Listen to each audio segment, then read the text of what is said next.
और उन सभी श्रावकों में अग्रणीय हो। जब अग्रणीय होगा तो गृहस्थ उसकी बात मानेंगे। यदि गृहस्थों का श्रावक उस विद्वान से ज़्यादा होगा तो गृहस्थ कहेगा पंडित जी आपसे आगे तो हम ही चल रहे हैं, आप हमें रास्ता क्या दिखाओगे। तो यहाँ पर गृहस्थाचार के बारे में कहा कि शास्त्रोक्त क्रियाओं को करने वाला हो।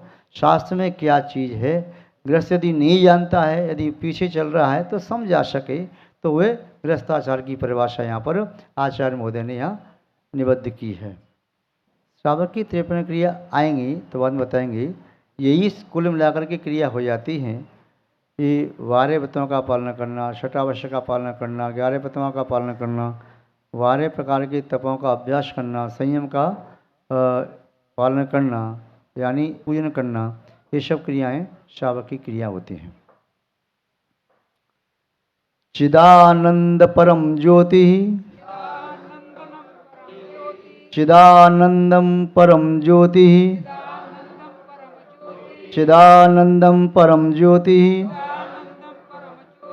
केवल ज्ञान लक्षणम, केवल ज्ञान लक्षणम, केवल ज्ञान लक्षणम, आत्मानं सर्वदा ध्याये,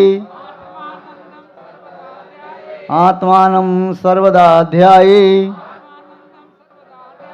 देतत् तत्तोत्तमं नृणाम्, देतत् तत्तोत्तमं नृणाम्, देतत् तत्तोत्तमं नृणाम्। अब उस श्रावक को केवल व्यवहार की बाह्य क्रियाओं में अटका करके नहीं रख रहे, उसे थोड़ा सा आध्यात्मिकता की प्रेरणा भी दे रहे।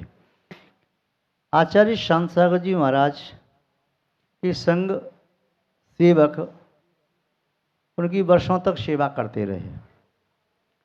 एक दिन वे आचार्य श्री के चरणों में मस्तक झुका करके हाथ जोड़ के बैठे, महाराज जी ऐसा आशीर्वाद दो जिससे मेरा कल्याण हो जाए। आचार्य महाराज ने कहा, शायद उनका नाम शांतिलाल पूनम चंद ऐसा नाम था, बोले तुम क्या सोचते हो, ऐसे आड़ देते देते मोक्ष हो जाएगा क्या? आपको गृहस्थ जीवन का त्याग करके ऐसे मोक्ष मार्ग को स्वीकार करना पड़ेगा, तभी आत्मा का कल्याण होगा। तो ये क्रियाएं करते करते पुनः अंतरंग में विशुद्धि बढ़े, भाव निर्मल हों। वाय क्रिया चेतना के परिणामों को निर्मल करने के उद्देश्य की जाती हैं। यदि चेतना के परिणाम निर्मल नहीं हो रही तो उद्देश्य पूर्ति नहीं हो रही। तो इसलिए यहाँ कहा कि वे वाय क्रिया करो, किंतु ये भी ध्यान रखो कि आपकी आत्मा सिद्धों जैसी है, आपका स्वभाव भी केवल ज्ञान स्वभाव है, आपकी आत्मा में भी अनंत आनंद भरा पड़ा है और चैतन्य आनंद ही तुम्हारी आत्मा का आनंद है। पुद्गल का आनंद आत्मा का स्वभाव नहीं है। इसलिए आचार्य महोदय यहाँ कह रहे हैं, चिदानंद परम ज्योति, चैतन्य आनंद के साथ वह परम ज्योति, वे चैतना एक ज्योति स्वरूप है, परम आनंद स्वरूप है, और उस ज्योति का नाम ही परम आनंद का नाम है केवल ज्ञान। अर्थात जब केवल ज्ञान प्राप्त होता है तो केवल दर्शन भी होता है, अनंत सुख भी होता है, अनंत शक्ति की प्राप्ति होती है। अनंत अवस्था में आत्मा की ये दशा होती है। शुद्ध अवस्था में आत्मा 4 अघातीय कर्मों से भी रहित होती है, किंतु केवल ज्ञान की ज्योति बुझती नहीं। वह केवल दर्शन, केवल ज्ञान, अनंत सुख, अनंत वीर इत्यादि गुण सिद्धों में भी रहते हैं। 4 अघातीय कर्मों के नष्ट होने से आत्मा के अनंत से समग्र गुण भी प्रकट हो जाते हैं। तो ये ध्यान करना चाहिए कि केवल ज्ञान लक्षण है जिसका, ऐसी परम ज्योति जो चैतना के आनंदमय है, उस आत्मा का सर्वदा ध्यायेत, हमेशा ध्यान करना चाहिए। आत्मा का स्वरूप वास्तव में क्या है? सिद्धों जैसा है। उसकी स्मृति करो, उसका बार बार स्मरण करो, भावना भाव, और भावना भाते स्मरण करते करते जब चित्त एकाग्र हो जाता है उसे ध्यान कहते हैं। जिनेंद्र भगवान की आज्ञा का चिंतन करना भी ध्यान है। आज्ञा विषय नाम का विपाक विषय कर्मों के उदय के बारे में ध्यान करना, कैसे कैसे कर्म का उदय होता है, कैसे कर्म के बंद होते हैं, कैसे कैसे परिणाम होते हैं। अपाय विषय कर्म के उदय से जीव कहाँ कहाँ चारों गति में दुख भोगता है, इस प्रकार की ध्यान करना। संस्थान विच 3 लोक का संस्थान कैसा है? जीव कहाँ से निगो से निकल के कलकल से निकल के कहाँ 3 लोग भ्रमण करता हुआ जो भव्य जीव है वह सिद्धालय में जाके विराजमान हो सकता है। इस प्रकार के ध्यान में भव्य जीव का ही मन लगेगा, अभव्य का मन नहीं लग सकता। आज्ञा विषय धर्म ध्यान भी अभव्य नहीं कर सकता, विपाक विषय धर्म ध्यान अभव्य नहीं कर सकता, अपाय विषय धर्म ध्यान अभव्य नहीं कर सकता, और संस्थान विषय धर्म ध्यान भी अभव्य नहीं कर सकता। संस्थान विषय धर्म ध्यान में तो मुनिराज का ही मन स्थिर होता है, गृहस्थों का मन स्थिर नहीं होता। चिंतन करिए तो जिसका संसार अल्प रह गया है वही वास्तव में संस्थान विषय धर्म ध्यान को प्राप्त कर पाता है। वैसे तो चारों धर्म ध्यान के अन्य भेद और भी हैं। 4 के अलावा उपाय विषय, विराग विषय, जीव विषय, लोक विषय, हेतु विषय और अजीब विषय, ये 6 भेद और हैं। तो 10 वेद भी धर्म ध्यान के हैं। इन सभी प्रकार के 10 धर्म ध्यानों में जो आसन्न भव्य वह बड़ा लीन हो जाता है, उसे बहुत आनंद आता है। किंतु जो अभव्य है, दूरवर्ती भव्य है, तो उसका मन तो संसार के कार्य में लगता, या तो विषयों के सेवन में लगता, या कसाय के पोषण में लगता, या पाप प्रवृत्ति में लगता, या राग द्वेष के संवर्धन में लगता। उसका मन अन्य संसार के कार्य में तो लग जाता है। संसार के 100 कार्य उसे करा लो और धर्म का कार्य कहो तो मुझसे नहीं होता। घर में कई बालक ऐसे होते ही वो कहते मैं तो मंदिर जाऊंगा, मुझे तो पूजा करनी अवश्य करना है। दूसरा वही कहता है तू कर, मेरे रिश्ते का भी तू कर, मैं मंदिर नहीं जाता। उसको कई बार कहो तब भी मंदिर जाने का मन नहीं होता। और एक बालक का मन मंदिर नहीं ले जाओ तो रोने लगता है। एक व्यक्ति को स्वाध्याय में मन लगता है, दूसरे व्यक्ति को गपाष्टक यहाँ वहाँ की चर्चा में लगता है। एक व्यक्ति को साधु सेवा में लगता है, दूसरे व्यक्ति को नेतागिरी में लगता है। एक व्यक्ति को आहार देने में लगता है तो दूसरे व्यक्ति को ड्रिंक आदि करने में मन लगता है, जुआ आदि खेलने में लगता है। तो सबकी पंक्ति अलग अलग है। जिसका मन धर्म में लग रहा है समझ लेना चाहिए वह वास्तव में आसन भव्य है, अल्प समय में मोक्ष प्राप्त करने की पात्रता रखता है। और जिसका मन नहीं लग रहा है उसके बारे में कह नहीं सकते। यदि लग जाए मन तो समझो वह मोक्ष प्राप्त शीघ्र कर सकता है, और मन नहीं लगे पूरा जीवन भी निकल जाता है कई लोगों का, तब भी मन नहीं लगता धर्म में। तो समझना चाहिए वे जीव हो सकता है दीर्घ काल तक संसार में परिवहन करे। तो आत्मानं सर्वदा ध्याये, ऐसी आत्मा का हमेशा ध्यान करना चाहिए। एतत् तत्व उत्तमम निर्णाम, मनुष्यों के लिए यही उत्तम तत्व है, इसका ध्यान करना। जैसे कहते हैं तत्व क्या है, तो अपनी आत्मा की शुद्ध दशा के बारे में चिंतन करना। एकाग्र होना तो ध्यान है, चिंतन करना तत्व चिंतन कहलाता है। और जो आत्मा को छोड़ करके अन्य पुद्गल का चिंतन करता रहता है, आत्मा का उससे कोई संबंध यदि नहीं है तो वह संसार वर्धक ही होता है। अभव्य जीव पुण्य का कार्य कर सकता है, किंतु अभव्य जीव का शुभ उपयोग नहीं हो सकता कभी भी। और पुण्य से 9वें गृह तो जा सकता है, किंतु वह शुभ उपयोग नहीं बना सकता एक समय के लिए भी। तो उसकी रुचि नहीं आएगी। पुण्य की क्रिया तो करेगा, योग के माध्यम से पुण्य का आश्रव करेगा, किंतु उपयोग उसका शुभ में कभी नहीं हो सकेगा। ठीक। और कोई? ओम गार्हस्थ्यम बाह्य रूपेण, गार्हस्थ्यम बाह्य रूपेण, गार्हस्थ्यम बाह्य रूपेण पालयन्नन्तरात्मभूत, पालयन्नन्तरात्मभूत,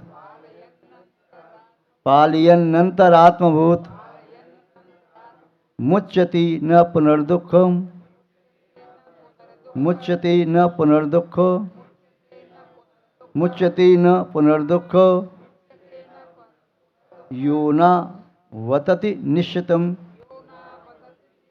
यो न वतति निश्चितम, यो न वतति निश्चितम। अभी कह रही है गार्हस्थ्यम वाय रूपेण, गार्हस्थ माने गृहस्थ धर्म का पालन करने वाला। यदि इन 12 व्रतों का 11 प्रतिमाओं का पालन कर रहा है और जो बाह्य रूप से भी पालन कर रहा है वह आत्म ध्यान इतना नहीं कर पा रहा है, पालयन अंतरात्मोत, अंतर आत्मा होकर के वह अंतरात्मा बन गया। अंतरात्मा का ये तो जिसने आत्मा और अनात्मा में अंतर डाल दिया है, आत्मा अनात्मा का भेद विज्ञान जिसे हो गया है, वह अंतरात्मा है। जो अपनी आत्मा में संसार के पदार्थों को बसा लेता है तो बहिरात्मा, अथवा जिसकी आत्मा उनका उपयोग आत्मा के बाहर वस्तुओं में जा रहा है तो बहिरात्मा। आत्मा का बाहर चला जाना आत्मा की तो बहिरात्मा, या बाहर की वस्तुओं को आत्मा में रख लेना तो बहिरात्मा। और जिसने आत्मा में और अनात्मा में भेद डाल दिया है, अंतर डाल दिया है, वह अंतरात्मा। आत्मा आत्मा है, पदगल अजीब अजीब है। परमात्मा जिसने अपनी आत्मा में केवल भेद नहीं डाला है, अपनी आत्मा में विद्यमान जो कर्म आदि हैं उन्हें भी अलग कर दिया है, अपनी आत्मा को शुद्ध बना दिया, उत्कृष्ट बना लिया, परमात्मा कहलाता है। उसमें भी जिसने आदि कर्म नष्ट की तो वह सकल परमात्मा, शरीर से सहित अनंत भगवान, वह कल यानी शरीर सहित सकल परमात्मा, और शरीर से भी रहित है तो निकल परमात्मा यानी शुद्ध परमेष्टि। तो यहाँ कह रही जो ग्रस्त बाह्य रूप से भी श्रावक के धर्म का पालन करता है किंतु अंतरात्मा होता हुआ, बहिरात्मा पने के साथ नहीं, अंतरात्मा होकर समदृष्टि होकर के मुच्यते, वह दुखों से छूट जाता है, संसार के परम से छूट जाता है। पुनर्न दुखम, पुनः दुखों को यो न अतति निश्चितम, वह निश्चित रूप से ही उन दुखों को प्राप्त नहीं करता, अर्थात सभी प्रकार के दुखों से मुक्त हो जाता है। षडालाकार विद्वत दौलत राम जी ने भी लिखा, यों श्रावक व्रतपाल स्वर्ग सोलम उपजावे, तहते चय नर जन्म पाए मुनि हुए शिव जावे। तो श्रावक के व्रतों का पालन करने वाला व्यक्ति वह 16वें स्वर तक जा सकता है, इस पंचम काल में नहीं जा सकता, चलो 8वीं तक जा सकता है, किंतु मुनि बन करके उस पंचम काल में 8वीं तक जा सकता है। किंतु ये विशेषता है, आज पंचम काल का साधक अपनी विशुद्ध साधना के बल से लौकांतिक देव भी हो सकता है और लोकपाल, धड़ेन्द्र, दक्षिण आदि भी बन सकता है। जो अगले भव में मोक्ष प्राप्त करने की पात्रता नियामक रूप से रखे, ऐसा भी हो सकता है। और ग्रस्त भी यदि 8वें स्वर तक जा रहा है तो वह भी अगले वर्ष से मोक्ष जा सकता है, पर नियामक संबंध भले ही नहीं है, किंतु वह अपने पुरुषार्थ के बल से आगे मनुष्य बन के, मुनि बन के साधना करे तो मोक्ष प्राप्ति असंभव नहीं है। तो यहाँ पर बताया कि गृहस्थ का धर्म भी कोई ऐसा नहीं है कि मोक्ष नहीं देता है, देता है, थोड़ा इनडायरेक्ट देता है, और मुनि धर्म वह डायरेक्ट मोक्ष देने वाला होता है। इस प्रकार यहाँ पर बताया। जैनम जयतु शासनम विश्व कल्याण कारकम, शिवकोटि मुनि महाराज द्वारा विरचित रत्नमाला ग्रंथ की वाचना के अंतर्गत श्लोक नंबर 59 तक देख चुके थे। 60वें श्लोक को यहाँ प्रारंभ करते हैं, जिसमें आचार्य महोदय श्रावक के लिए अधिक से अधिक कैसे पुण्य का आशय हो, वह पुण्य की क्रिया करे, पाप की क्रिया का परित्याग करे, इस संबंध में आचार्य महोदय यहाँ बता रहे हैं।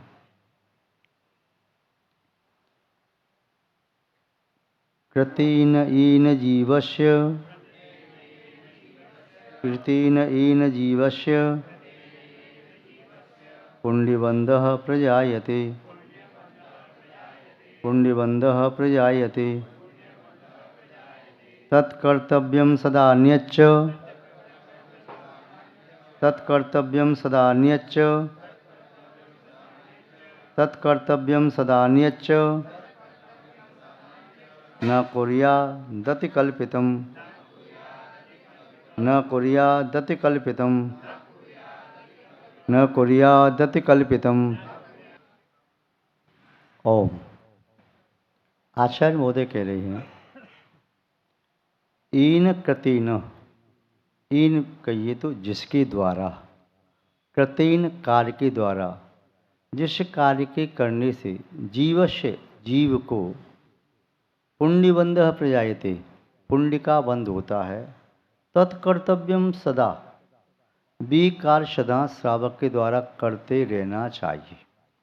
जिस किसी भी कार्य के करने से चाहे जिंद भगवान की पूजा भक्ति उपासना करने से, चाहे महामंत्र का जाप करने से, चाहे शील व्रत का पालन करने से, चाहे पर्वों में उपवास आदि करने से, चाहे रस परित्याग करने से, चाहे ऊनुदर आदि करने से, चाहे तीर्थ वंदना करने से, चाहे स्वाध्याय करने से, चाहे जिनालय का निर्माण कराने से, चाहे जिनबिंब की स्थापना करने से, चाहे धर्म के अन्य अनुष्ठान करने से, चाहे जिनबिंब जिन मंदिर आदि की प्रतिष्ठा कराने से, चाहे रथोत्सव महोत्सव आदि करने से, चाहे 4 प्रकार के संघ को 4 प्रकार के दान देने से या उपकरण आदि दान देने से जो कोई भी पुण्य की क्रिया समझ में आती है, वह सभी पुण्य की क्रिया श्रावकों के द्वारा विधेय है, करने के योग्य है, वह करना चाहिए, सदा करना चाहिए। किंतु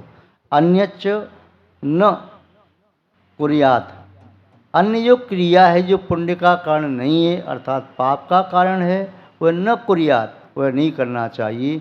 अतिकल्पितम, वह अतिकल्पित यानी अन्य व्यक्ति के द्वारा कल्पना की गई ऐसी क्रियाएं जिनसे उसे पुण्य का सब नहीं हो रहा है, उस क्रिया को नहीं करना चाहिए। क्रिया करोगे तो नियम से कर्म का आश्रय होगा।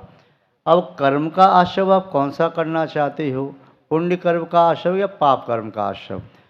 पुण्य कर्म संसार के सुखों को देता है और यदि निदान बंद किया आकांक्षा की तो उस वस्तु को देता है।